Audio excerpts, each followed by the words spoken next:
Hi friends, welcome back to NCERT in Telugu. నా పేరు Ashok. So ప్రీవియస్గా మనము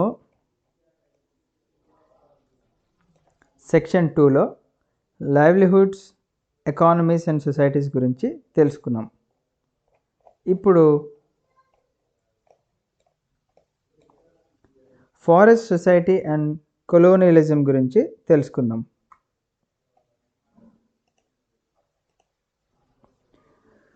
సో ఒకసారి మీరు మీ చుట్టుపక్కల చూసుకున్నట్లయితే ఫస్ట్లీ మీరు ఈ క్లాస్ వింటూ ఉంటారు. వినడానికి ఏదో నోట్స్, పెన్ ఏదో ఒకటి పక్కన పెట్టుకొని ఉంటారు కదా. సో ఆ నోట్స్లో ఉన్న పేపర్ కానీ, లేకపోతే మీరు ఇప్పుడు కూర్చున్న డెస్క్ కానీ, టేబుల్స్ కానీ, డోర్స్, విండోస్ అండ్ అలాగే మీరు వేసుకున్న జీన్స్ ప్యాంట్ యొక్క క్లాత్ యొక్క డైస్ కూడా మనకి ఫారెస్ట్ యొక్క ప్రొడక్టే అని చెప్పుకోవచ్చు మనము. అండ్ అలాగే డైలీ మీరు తినే తిండి కానీ, బయటికి వెళ్ళి ఏమన్నా కొనుక్కున్నప్పుడు ఏదన్నా చాక్లెట్ ర్యాపర్ కానీ, లేకపోతే బీడీ లీఫ్ కానీ, లేకపోతే gum, honey, coffee, what not ఏది చూసినా కానీ మనకి అన్నీ ఫారెస్ట్ ప్రొడక్ట్స్ అనే చెప్పుకోవచ్చు మనం.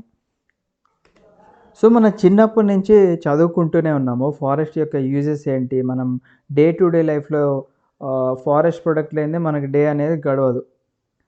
సో అమెజాన్ ఫారెస్ట్ చూసుకున్నా కానీ, లేకపోతే మన భారతదేశంలో వెస్టర్న్ ఘాట్స్ చూసుకున్నా కానీ మనకి more than 500 different plant species ఉన్నాయి ఒక ఫారెస్ట్ ప్యాచ్ తీసుకున్నట్లయితే. బట్ ఇవన్నీ కూడా మనం పైన డిస్కస్ చేసుకున్న, నేను హైలైట్ చేసినవన్నీ కూడా మనకి త్వరగా డిసపియర్ అయిపోతున్నాయి, అంటే మాయమైపోతున్నాయి. ఎందుకు అంటే మనకి 1700 నుంచి 1995 వరకు చూసుకున్నట్లయితే ఇండస్ట్రియలైజేషన్ స్టార్ట్ అయింది. అంటే ఇండస్ట్రీస్ గ్రో అవ్వడం స్టార్ట్ అయినాయి అన్నమాట. దీంట్లో కారణంగానే మనకి 13.9 million square kilometres of forest మనకి అంతమైపోయింది. ఆర్ దాన్నే మనము భారతదేశం అంటే ప్రపంచం మొత్తంలో కన్సిడర్ చేసుకున్నట్లయితే 9.3% of the world's total area, మన ప్రపంచం మొత్తంలో ఉన్న టోటల్ ఏరియాలో 9.3% అనేది క్లియర్ చేయడం జరిగింది. ఎందుకు? ఇండస్ట్రియల్ యూజెస్ కోసం అండ్ అలాగే కల్టివేషన్ కోసం, ప్యాస్చర్ కోసం అండ్ అలాగే ఫ్యూయల్ వుడ్ కోసం. సో దీనివల్ల మేజర్గా ఇంపాక్ట్ అయ్యేది ఎవరు అంటే ఫారెస్ట్లో ఉన్న కమ్యూనిటీస్ ఎవరైతే ఉన్నారో, అంటే ఏమేం కమ్యూనిటీస్ వాళ్ళు నివసిస్తున్నారు అండ్ వాళ్ళు కంప్లీట్గా ఫారెస్ట్లో ఉన్నారంటే ఏమి అర్థం? ఫారెస్ట్ ప్రొడక్ట్సే వాళ్ళు యూజ్ చేస్తున్నారు అండ్ అలాగే forest is the main source of their livelihood అని చెప్పుకోవచ్చు మనం ఇక్కడ. సో దాన్నే మనము డిస్ట్రాయ్ చేస్తే మరి వాళ్ళందరూ ఉన్న వాళ్ళు ఎక్కడికి వెళ్ళిపోవాలి? సో వాళ్ళకి కొంచెం ఇబ్బంది అవుతుంది కదా. మనకి ఇక్కడ ఇమేజ్లో ప్రొవైడ్ చేసింది సాల్ ఫారెస్ట్, ఛత్తీస్గఢ్లో ఉన్న సాల్ ఫారెస్ట్. ఇక్కడ మనం చూసుకోవచ్చు చెట్లు మరియు చిన్న చిన్న మొక్కలు డిఫరెంట్ హైట్స్లో ఉన్నాయి. అండ్ అలాగే ఇది ఒక డెన్స్ ఫారెస్ట్ అంటే ఏంటంటే సన్లైట్ చాలా తక్కువ సన్లైట్ మనకి గ్రౌండ్కి హిట్ అవుతుంది అనమాట. సో ఇది డెన్స్ ఫారెస్ట్ కాబట్టి మనకి సన్లైట్ కూడా చాలా తక్కువ వస్తుంది. సో అసలు డీఫారెస్టేషన్ ఎందుకు చేస్తున్నాము అంటే ఈ చెట్లు ఇవన్నీ మనము ఎందుకు నరికేస్తున్నాము అని చెప్పేసి మెయిన్గా ఒక క్వశ్చన్ ఇక్కడ. సో డీఫారెస్టేషన్ అంటే డెఫినేషన్ ఏంటి మనకి? The disappearance of forest is referred to as deforestation. అంటే ఫారెస్ట్ డిసపియర్ అవుతుందంటే దాని అర్థం ఏంటి? ఆ ఫారెస్ట్లో ఉన్న చెట్లు, చిన్న చిన్న చెట్ల దగ్గర నుంచి పెద్ద చెట్ల దగ్గర నుంచి కంప్లీట్గా అక్కడ యానిమల్స్ ఇవన్నీ కూడా డిసపియర్ అయినాయని అర్థం. సో డీఫారెస్టేషన్ అనేది మనము రీసెంట్ ప్రాబ్లం ఏం కాదు, ఆల్రెడీ మనం చూసాము, ఎప్పటి నుంచో ఉన్న ప్రాబ్లం ఇది. And this process began many centuries ago, వీళ్ళు కూడా అదే చెప్తున్నారు. But under colonial rule it became more systematic and extensive. So మనకి డీఫారెస్టేషన్ అనేది ఒక కొన్ని సంవత్సరాల కింద చూసుకున్నట్లయితే ఒక లెవెల్లో అంటే ఒక లెవెల్లో వస్తున్న క్రమంలో సడన్గా కొలోనియల్ రూల్ ఎప్పుడైతే వచ్చిందో వాళ్ళ యొక్క రూల్స్ అండ్ వాళ్ళ యొక్క రెగ్యులేషన్స్ వలన మెయిన్గా ఇది ఇంకా సిస్టమేటిక్గా మారి ఎక్స్టెన్సివ్గా మనకి డిఫారెస్టేషన్ అనేది జరిగిందనమాట. సో మన ఇండియాలో డిఫారెస్టేషన్ జరగడానికి ముఖ్య కారణాలు ఏంటో చూద్దాం. First, land to be improved. So 1600 సంవత్సరంలో చూసుకున్నట్లయితే approximately 1/6 of India's land mass was under cultivation అంటున్నారు. 1/6 అంటే నథింగ్ బట్ ఎంత 16.66% ఆఫ్ ద ఇండియాస్ ల్యాండ్ ఏదైతే ఉందో అది కల్టివేషన్ అంటే వ్యవసాయం పర్పసెస్ కోసం యూజ్ చేసేవాళ్ళు. అండ్ ఇప్పుడు చూసుకున్నట్లయితే ఆ ఫిగర్ అనేది సగానికి దిగిపోయింది. అంటే 8% ఉందని చెప్పేసి చెప్తున్నారు. ఎందుకు దీని యొక్క కారణం ఏంటి అంటే మనం పాపులేషన్ పెరుగుతూ ఉన్నాము. ఇప్పుడు సపోజ్ ఒక సిటీ ఉంది ఫ్రెండ్స్ ఇక్కడ. సో ఇది ఒక సిటీ అనుకుందాము. ఈ సిటీలో జనాభా ఉన్నారు. ఫస్ట్ ఇనీషియల్‌గా ఒక 10 మంది ఉన్నారు. తర్వాత వాళ్ళు 100 మంది, 200 మంది అలా మనకి ఇక్కడ ఏమాత్రం కూడా ప్లేస్ లేకుండా నిండిపోయారు. మరి వీళ్ళేం చేస్తారు? దీన్ని ఈ బౌండరీ ఏదైతే ఉందో కొంచెం ఎక్స్టెండ్ చేసుకుంటారు. అప్పుడు ఇంకా కొంతమంది ఎక్కువ మంది నివసించడానికి ఆస్కారం ఉంటుంది. అదేవిధంగా మనకి ఇలా ఎక్స్టెన్షన్ అనేది జరుగుతూ వెళ్తుందనమాట. అంటే ఎటు వీలైతే అటు ఎక్స్టెండ్ చేసుకుంటూ వెళ్తూ ఉంటారు. సో ఇక్కడ కూడా అదే చెప్తున్నారు. పాపులేషన్ అనేది మనకి ఇంక్రీజ్ అవ్వుకుంటూ వస్తుంది మనకి. సెంచరీస్ నుంచి మనం చూస్తున్నాం. 1600, 1700, 1800, 1900 అండ్ ఇప్పుడున్న ప్రెజెంట్ ట్రెండ్ వరకు అబౌట్ 8 బిలియన్ వరకు పాపులేషన్ ఉంది కదా! World population. So population increase అవుతుందంటే ఏంటి? మనుషుల యొక్క కోరికలు ఎక్కువగా పెరుగుతూ ఉంటాయి. కోరికలు అంటే నథింగ్ బట్ వాళ్ళు తినే ఫుడ్ గురించి గానీ, లేకపోతే వాళ్ళ వే ఆఫ్ లివింగ్ అనేది వాళ్ళకి చేంజ్ అవుతూ ఉంటుంది. ఇప్పుడు జనాలు ఎక్కువ పెరిగారంటే దానికి అర్థం ఏంటి? మనకి ఫుడ్ యొక్క డిమాండ్ కూడా పెరుగుతుంది. ఎందుకంటే పాపులేషన్‌కి తగ్గట్టుగా ఫుడ్ అనేది ఖచ్చితంగా కావాల్సి ఉంటుంది. సో ఫుడ్ మనకు కావాలంటే ఊరికే వస్తుందా? రాదు. మనం ఏం చేయాలి? పొలాల్ని దున్నితేనే మనకి ఫుడ్ వస్తుంది. సో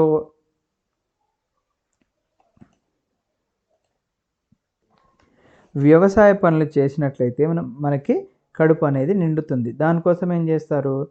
ఫారెస్ట్‌ని క్లియర్ చేయడమే ఒక ఆప్షన్. అండ్ అలాగే ల్యాండ్ ఏదైతే ఉందో దాన్ని బ్రేక్ చేసుకొని, ఎక్స్టెండ్ చేసుకొని దాంట్లో మనం వ్యవసాయ పనులు కొనసాగించినట్లయితేనే మన కడుపు నిండుతుంది. సో కలోనియల్ పీరియడ్‌లో ఏమైంది? కల్టివేషన్ అనేది చాలా ర్యాపిడ్‌గా ఎక్స్‌పాండ్ అయింది. అంటే చాలా ఫాస్ట్‌గా ఎక్స్‌పాండ్ అయిందనమాట. ఎందుకు అనేది చూద్దాం. So firstly the Britishers directly encourage the production of commercial crops like jute, sugar, wheat and cotton.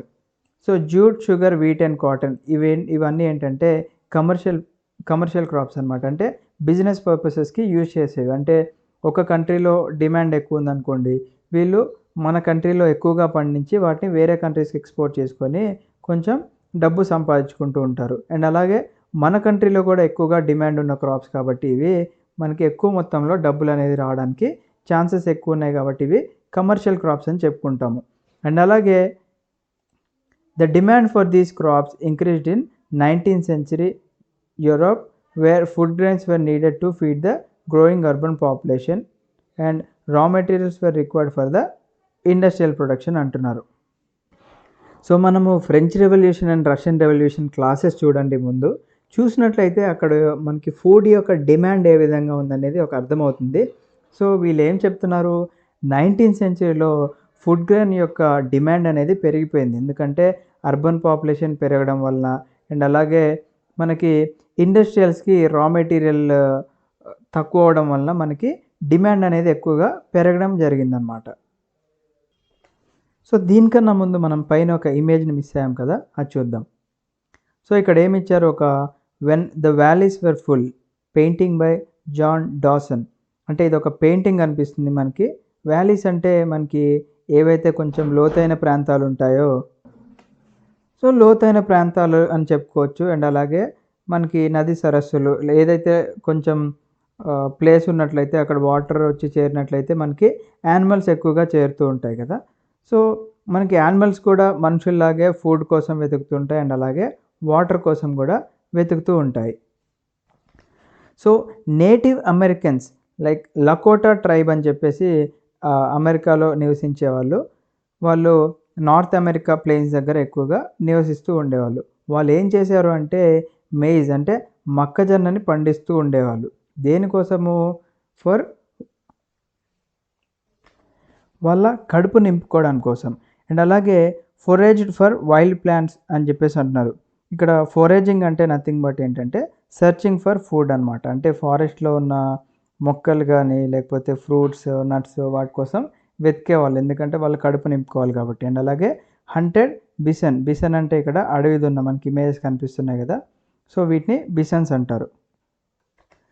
So, వీళ్ళందరూ ఆ ల్యాండ్‌లో అంటే మనుషులు ల్యాండ్‌లో సెటిల్ అవుదాం అనుకున్న టైంలో ఇలా పెద్ద పెద్ద ఏరియాస్‌లో మనకి బిసన్స్ కనిపిస్తున్నాయి. వీటికి ఎందుకు ఇంత ల్యాండ్ వేస్ట్ అని జెప్పేసి వీటిని చంపడం మొదలుపెట్టారనమాట. So, after 1860s the bisons were killed in large numbers అంటున్నారు.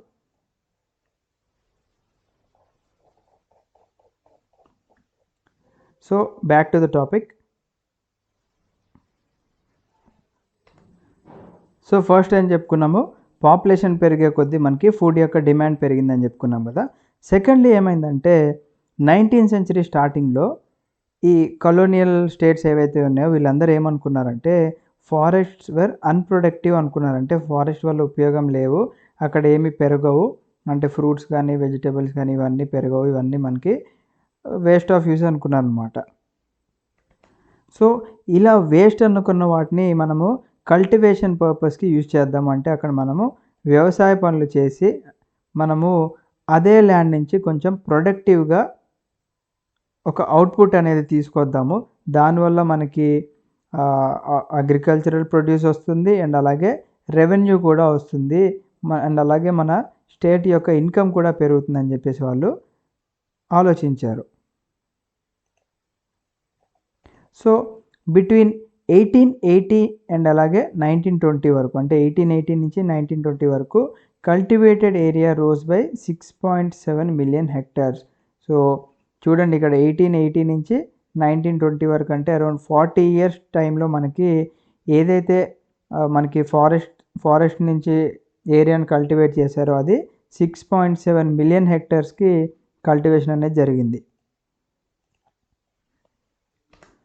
సో, ఇది ఒక మంచి పనే అని జెప్పేసి అనుకుంటాము. కానీ ఇక్కడేమంటున్నారు, we always see the expansion of cultivation as a sign of progress. అంటే మనకిక్కడ చాలా ప్రోగ్రెస్ కనిపిస్తుంది అనుకుంటున్నాం. ఎందుకు? మనం వ్యవసాయ పనులు చేస్తే ఒక ఫ్యామిలీకి సరిపడా ఫుడ్ ఉంటుంది. అండ్ అలాగే ఒక సొసైటీకి సరిపడా ఫుడ్ అనేది సంపాదిస్తారు. అండ్ దాని నుంచి మనము కొంచెం రెవెన్యూ కూడా జనరేట్ చేస్తున్నాము. అండ్ సొసైటీ అంతా మంచిగా ఉందనుకుంటాం. But we should not forget that for land to be brought under cultivation under the plough, forest have to be cleared. So, ఇదంతా ప్రాసెస్ జరగడానికి మనం ఇక్కడ ఏం చేస్తున్నాము, ఫారెస్ట్‌ని క్లియర్ చేస్తున్నాము. సో, దీనివల్ల మనకి ఎన్వైర్మెంటల్‌గా కూడా ప్రాబ్లమ్స్ వస్తాయి అని చెప్పేసి మనకిక్కడ అర్థం. అండ్ అలాగే ఆ ఫారెస్ట్‌లో ఉన్న యానిమల్స్‌కి ఇబ్బందవుతుంది. అండ్ అలాగే ఫారెస్ట్‌లో ఉన్న మన కమ్యూనిటీస్‌కి కూడా చాలా ఇబ్బందికరమైన పరిస్థితి ఏర్పడుతుంది.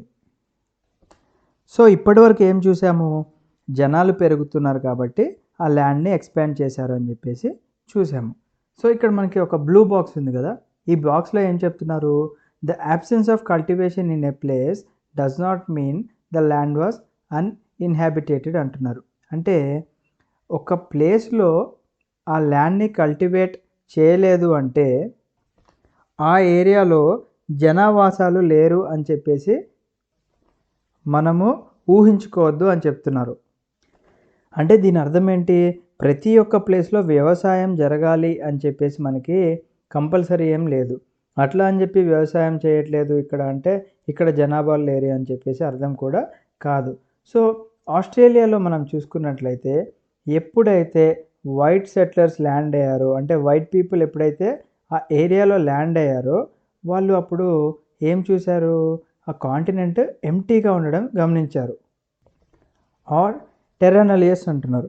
టెర్రా నలియస్ అంటే ఏంటంటే ఏదైతే ల్యాండ్ ఉంటుందో ఆ ల్యాండ్ అన్‌ఇన్హాబిటేటెడ్ ల్యాండ్ అని చెప్పేసి అర్థం. అంటే అక్కడ జనావాసాలు లేరు అని చెప్పేసి అర్థం. బట్ వాళ్ళేం చేశారు అంటే వాళ్ళు ఇప్పుడు ల్యాండ్ ఎయ్యాలంటే ఒక ప్లేస్ దగ్గర ల్యాండ్ అయితారు కాబట్టి వాళ్ళు ఆ ల్యాండ్ అయిన ప్రదేశంలో ఎవరు కనిపించలేదు. But in fact they were guided through the landscape by aboriginal tracks. అంటే ఏదైతే మనకి ఆదివాసులు నివసించే ట్రాక్స్ ఉన్నాయో ఆ ట్రాక్స్ కనిపించాయి. అండ్ ఆ ట్రాక్స్‌కి తర్వాత లీడ్ చేసింది కూడా ఎవరు అంటే అబారిజినల్ గైడ్స్. అంటే ఆదివాసీలు అంటే ఫారెస్ట్‌లో ఎవరైతే ట్రైబల్ పీపుల్ ఉంటారో వాళ్ళే లీడ్ చేశారని చెప్పేసి చెప్తున్నారు. సో, ఒక కమ్యూనిటీ అని కాకుండా ఇక్కడ డిఫరెంట్ అబారిజినల్ కమ్యూనిటీస్ ఉన్నాయని చెప్పేసి అంటున్నారు. అండ్ అలాగే వాళ్ళు టెరిటరీస్‌ని డిమార్కేట్ చేసుకున్నారు. అంటే ఒక కమ్యూనిటీకి ఇంకొక కమ్యూనిటీ మధ్యలో టెరిటరీస్ అనేదంటే బౌండరీస్ లాగా గీసుకోవడం జరిగింది. అండ్ అలాగే ఇంకొక కమ్యూనిటీ వాళ్ళు కూడా నివసిస్తూ ఉండేవారు. ఆ కమ్యూనిటీ పేరేంటంటే నగారింజరి అనే ఒక కమ్యూనిటీ ఉండేది. ఒక ట్రైబల్ కమ్యూనిటీ ఉండేది ఆస్ట్రేలియాలో. అక్కడ ఏం చేసేవాళ్ళు వాళ్ళ యాన్సెస్టర్స్ ఎవరైతే అంటే వాళ్ళ పూర్వీకులు ఉండేవాళ్ళు. నగురుందేరి అని వాళ్ళ యాన్సెస్టర్స్ నివసించేవాళ్ళు. అక్కడేంటి అంటే మనకు మెయిన్‌గా 5 డిఫరెంట్ ఎన్వైర్నమెంట్స్ కనిపించాయి. ఏంటి సాల్ట్ వాటర్ ఉండేది, రివరైన్ ట్రాక్స్ ఉండేవి, లేక్స్, బుష్ అండ్ అలాగే డెజర్ట్ ప్లెయిన్స్ ఇవన్నీ కూడా ఉండడం వల్ల వాళ్ళకి సోషియో ఎకనామిక్ నీడ్స్ ఏవైతే ఉన్నాయో అంటే వాళ్ళ అవసరాలకు తగ్గట్టుగా వాళ్ళు ఇక్కడ నివసిస్తూ ఉండేవారు.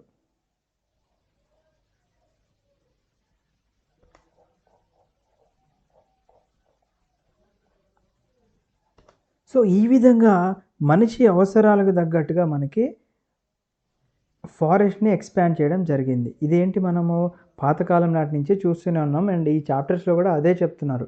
అండ్ ఇంకోటేంటంటే బై ద ఎర్లీ 19థ్ సెంచరీ అంటే 19థ్ సెంచరీ స్టార్టింగ్‌లో ఏమైందంటే ఓక్ ఫారెస్ట్స్ ఏవైతే ఉన్నాయో ఇంగ్లాండ్‌లో ఆ ఓక్ ఫారెస్ట్‌ని ఏం చేశారు అంటే కట్ చేయడం స్టార్ట్ చేశారు. అంటే ఓక్ ఫారెస్ట్ వర్ డిసపియరింగ్ అంటే దాని అర్థం ఏంటి?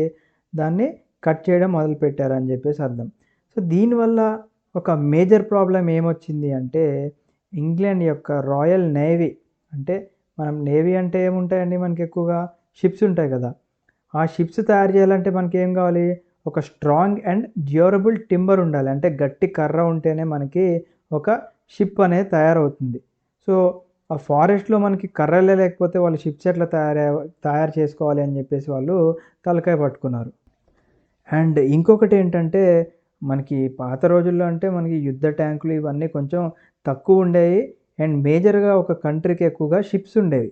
సో, ఒక కంట్రీ యొక్క ప్రొటెక్షన్ గాని, ఒక కంట్రీ యొక్క అంటే ఒక మిలిటరీ గాని, నేవల్ పవర్ గాని ఇవన్నీ చూపించుకోవాలంటే పాతకాలంలో వాళ్ళ యొక్క షిప్స్‌ని బేస్ చేసుకొనే చూసుకునేవారు. సో, ఇక్కడ ఏం చెప్తున్నారు? How could imperial power be protected and maintained without ships? ఈ షిప్స్ లేకుండా మేము మా పవర్‌ని మేము ఎలా ప్రొటెక్ట్ చేసుకొని, ఎలాగే మెయింటైన్ చేసుకోవాలని జెప్పేసి వీళ్ళు అడుగుతున్నారిక్కడ.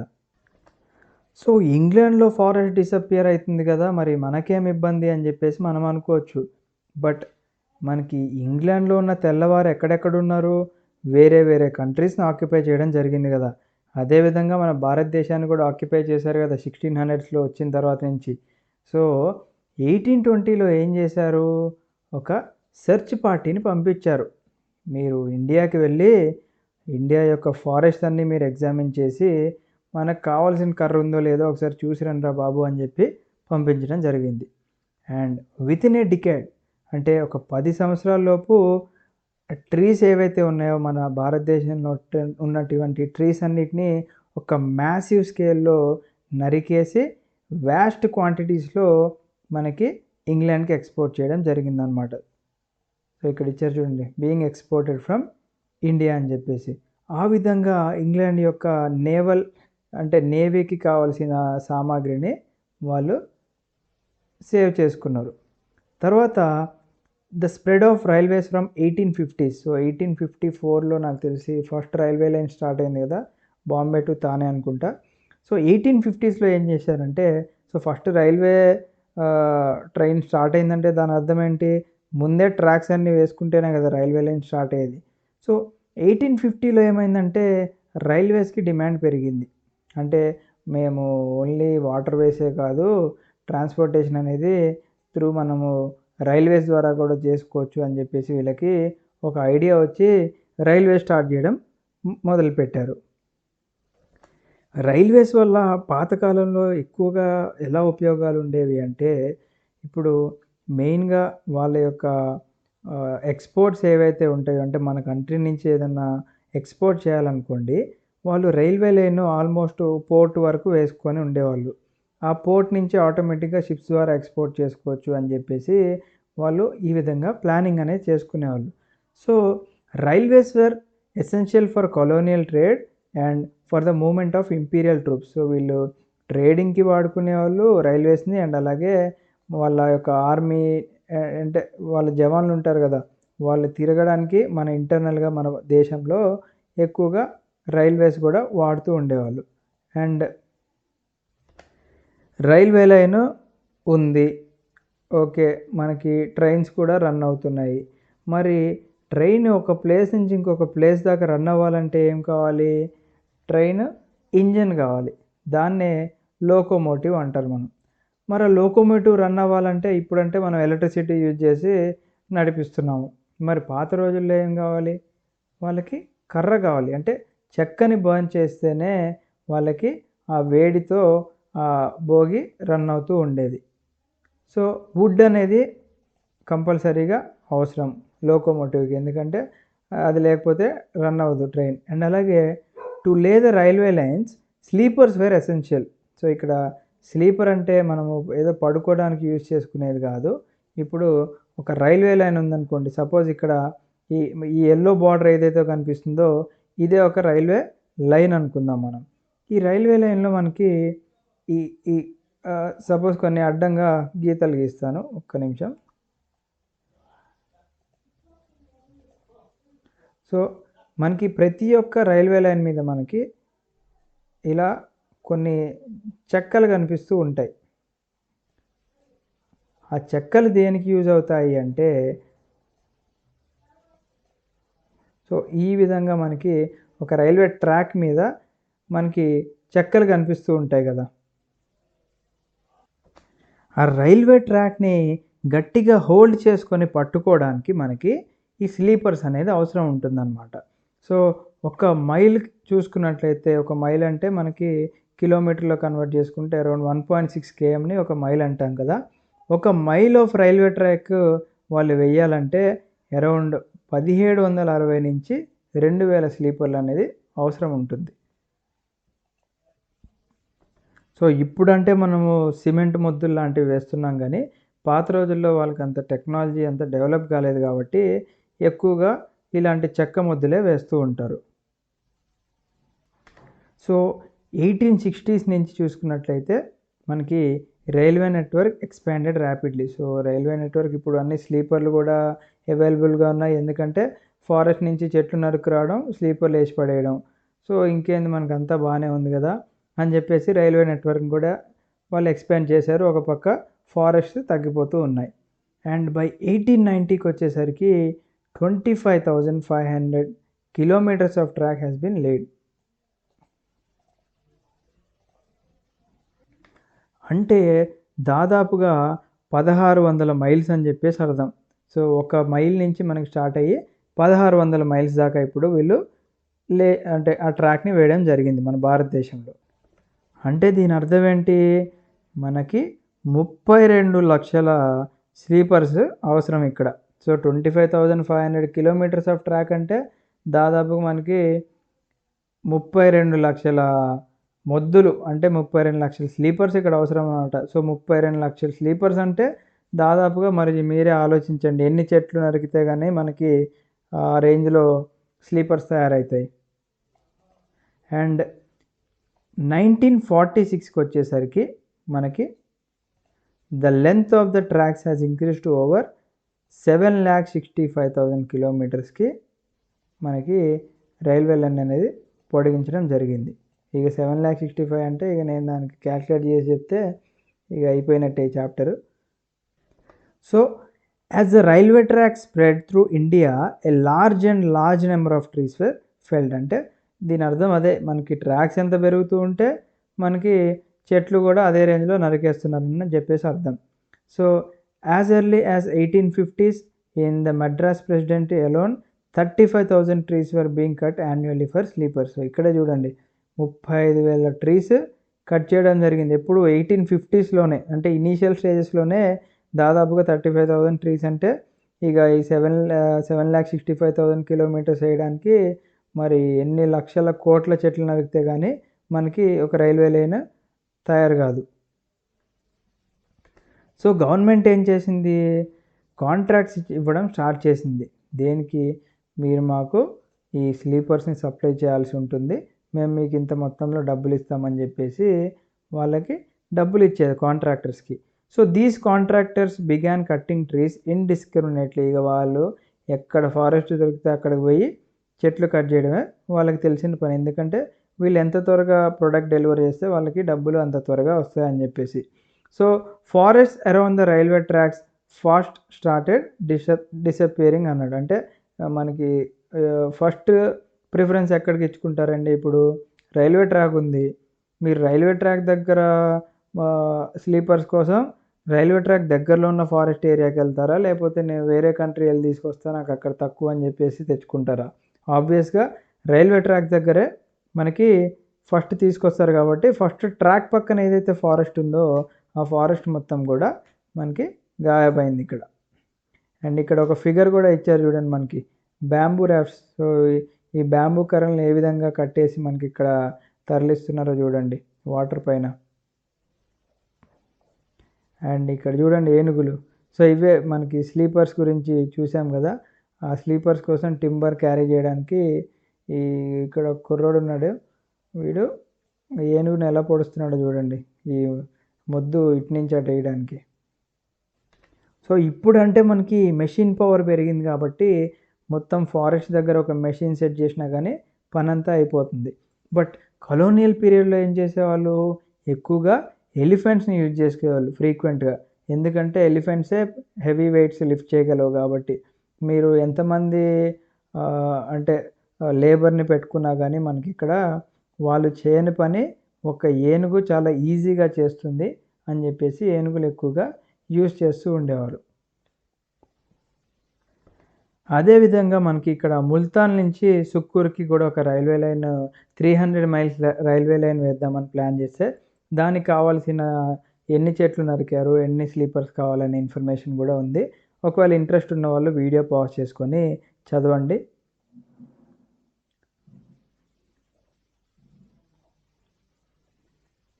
సో ఈ విధంగా మనకి కట్ చేసిన వుడ్ని లారీస్లో ట్రాన్స్పోర్ట్ చేస్తూ ఉండేవాళ్ళు.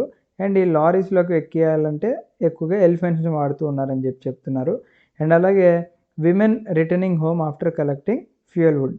సో మా ఫారెస్ట్లో జనరల్గా ఏం చేస్తారండి, వాళ్ళే ఇంట్లోనే వాళ్ళకి గ్యాస్ సప్లై కానీ మనకి ఇవన్నీ ఉండవు కాబట్టి అడవిలో నుంచి కట్టెలు కొట్టుకొని వచ్చి వాళ్ళు అన్నము కూరలు ఇవన్నీ వండుకుంటూ ఉంటారు.